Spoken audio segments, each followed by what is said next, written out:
Hi everyone, and welcome to the next video. We've broken outcome 1 into 3 parts, and this is the second part, which is the employment cycle. So we're still in area of study 1, but we're just as I said, breaking it into 3 parts, and this is the second part. So the employment cycle is the stages an organisation progresses through in order to hire an employee, all the way through to when an employee actually leaves the organisation, for whatever reason that is, whether that's they retire, they're fired, whatever reason. Now, there's 3 main stages of the employment cycle, and they are the establishment phase, maintenance phase, and termination phase.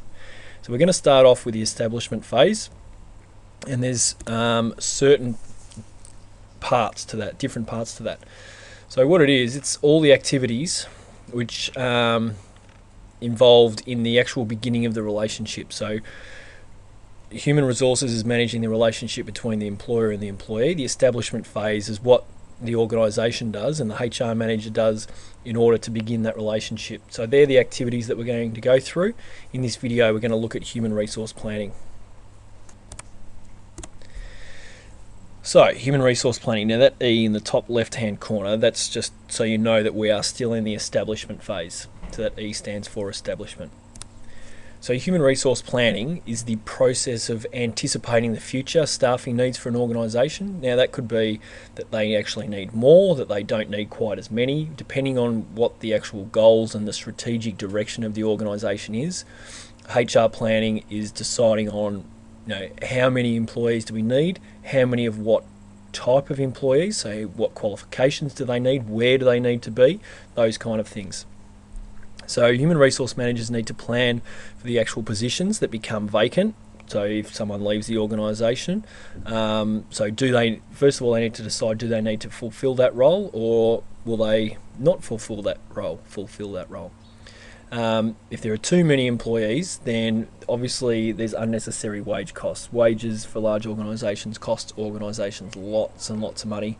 So having too many of them is just going to reduce your productivity by having unnecessary wage costs. And again, if there's not enough employees in the right places, then you won't be able to complete work within a timely manner. So it's important that you need to have the right number of employees, you need to have them in the right place, and you need to have employees with the right qualifications, skills and knowledge in the right place. That's even more important.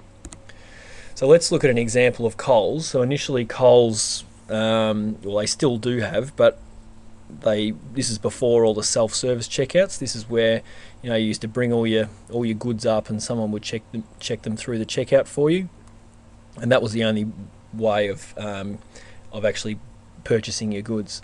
So when that was the case, and this is just an example, they may have need various number of employees.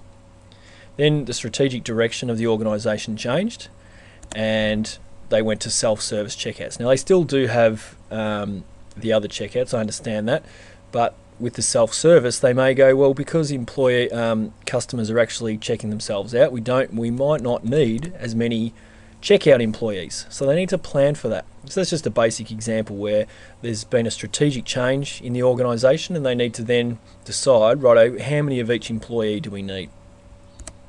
Another example, Arafura Resources, is they mine uranium, and they were looking at building a new facility to mine uranium in Whyalla in South Australia. So they were expanding. This is a major expansion, was $1 billion project, and they needed to decide, righto, how many office staff do we need, in what areas and what qualifications do they need, how many actual mining employees do we require, what engineers and how many engineers do we need and where do they need to go, and truck drivers, and look, obviously there'd be thousands of other employees.